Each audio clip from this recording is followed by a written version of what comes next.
You ever have one of those moments where you watch someone dig their own hole, and they don't even realize the shovel's in their hands? That was me, standing in my own driveway watching a woman I barely knew call the cops on me. And the thing that made it absolutely hilarious? She was standing on land that I owned, every square inch of it. From the fence she was leaning against to the sidewalk under her shiny designer shoes. All mine. And she had no idea. It started about 3 weeks earlier when a new family moved into the neighborhood. They seemed nice enough at first, waving. From their car, walking their little poodle down the street. But then she arrived. The woman I now refer to as Karen, the HOA's self-appointed sheriff. I'm not even sure she was on the HOA board. She just acted like she was. You know the type. Clipboard in hand, sunglasses that screamed judgment, and the uncanny ability to make every interaction feel like a job interview you weren't prepared for. The first run-in was innocent enough. I was unloading some lumber from my truck for a small deck project in my backyard. Karen strolled over, heels clicking against the pavement like a metronome of irritation. "Excuse me," she began, her voice sugar-coated, but with enough edge to slice bread. "You can't store building materials in your driveway? It's against the neighborhood standards?" I smiled. "Appreciate the concern, but I think I'm in the clear here." She raised an eyebrow. "I'll be checking." From that day forward, she was everywhere. If I left my trash bin out an extra hour past pickup, Karen was there, phone in hand. If my lawn had one stubborn patch of grass that looked slightly yellow, she'd point at it like it was a biohazard. But then came the day everything boiled over. I'd just gotten back from the hardware store, my truck loaded down again, this time with landscaping supplies. I parked in my driveway, hopped out, and started unloading when Karen came power-walking toward me like she'd just spotted a criminal in the act. "You can't park there," she snapped. I laughed. This is my driveway. I think I can." She shook her head. "No, this part of the street is part of the HOA-maintained area. You're blocking access." That's when I realized she had absolutely no idea about the property lines in this neighborhood. See, my family has owned this entire block for decades, before the HOA even existed. I leased the land to the developers under a very specific agreement. Homeowners owned their houses, but the land underneath, still ours. That's right, Karen's own house sat on land her family rented from me. But before I could explain any of this, she pulled out her phone and called the police, right there in front of me. "Yes, I'd like to report a man trespassing," she told the dispatcher, shooting me a smug glance like she'd just won the neighborhood lottery. Now I could have stopped her right there, but something inside me said, "Nope, let's ride this out." I leaned back against my truck and waited. 15 minutes later, a patrol car rolled up. Officer Ramirez, a guy I'd known for years, stepped out. "What's going on?" he asked, looking between us. Karen launched into her dramatic retelling. "Officer, this man is refusing to move his vehicle and is obstructing HOA property." Ramirez turned to me with a smirk.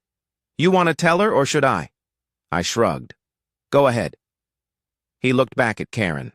"Ma'am, this isn't HOA property. This driveway belongs to him. In fact, the land under your house belongs to him too." The color drained from her face. "What? That's ridiculous." "Not really," Ramirez replied, pulling a folded document from his cruiser. "He's got the deed right here." Her jaw dropped. She sputtered for a few seconds, before finally muttering, "Well, we'll see about that." And then she stormed off toward her front door, nearly tripping over her own poodle. I thought that was the end of it. Oh, I was so wrong. That was just the beginning. And Karen was about to make an even bigger mistake. The next morning, I found an envelope taped to my door. It was from the HOA, claiming I was in violation for obstructing community access and threatening a fine. Now, normally, I would have just ignored it. But given the events of the previous day, I figured it was time for a little education. I wrote back, formally, informing them that the land they claimed as community property was, in fact, privately owned. I attached copies of the original land lease agreement, the property, deed, and the easement contracts. I even highlighted the section stating that any modification to the land, including HOA signage, had to be approved by me in writing. 2 days later, I got a knock on my door. Guess who? Karen, flanked by 2 other HOA board members, arms crossed, ready for battle. "We've reviewed your claim," she began, her tone dripping with condescension. "And while we acknowledge some technical ownership details, we still maintain authority over the property under HOA rules." I grinned. "You mean the rules that only apply to property the HOA actually owns? Because according to this," I held up the deed, "you're standing on my land right now without permission, which technically is trespassing." One of the board members shifted uncomfortably. The other cleared his throat. "Perhaps we should—" Karen cut him off. "No, we can't let people think they can just do whatever they want." I took a slow step forward. "Karen, you're welcome to keep living here, but maybe don't pick fights you can't win. Because if I wanted to, I could terminate the land lease. And you know what that means?" She didn't answer. "It means you'd have 60 days to vacate. Your home? Worthless. Because without the land, it's just a structure with nowhere to sit." Her eyes widened just enough for me to know she understood. But she still wouldn't back down, at least not yet. The real turning point came a week later. The HOA had planned their big annual community barbecue, an event they held in the Central Park, which, surprise, surprise, was also on my land. Normally, I didn't care.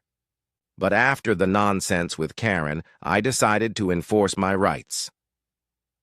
The morning of the barbecue, I put up temporary fencing around the park with a large sign, "Private property, used by permission only." By noon, the HOA board was in full panic mode. Residents were showing up with picnic baskets only to be told they couldn't enter without my approval. People were furious, not at me, but at the HOA for not knowing the land situation. Karen came storming over, demanding I take down the fence. I calmly informed her that I'd be happy to if she issued a written apology for the harassment, retracted the HOA violation notice, and acknowledged my property rights in writing. By the end of the day, she caved. Not because she wanted to, but because she had to. The community was turning on her, and the HOA couldn't risk losing access to the park. 2 weeks later, the apology letter arrived. It was the most begrudging thing I've ever read, but it was an apology nonetheless. Karen kept her distance after that, though every now and then I'd catch her glaring at me from her front window. And me, I just went back to living my life. Peaceful. Quiet. And with the satisfying knowledge that sometimes the best way to deal with a Karen is to let them run headfirst into the brick wall of reality. Because in the end, she was right about one thing: this neighborhood does have rules. They're just mine.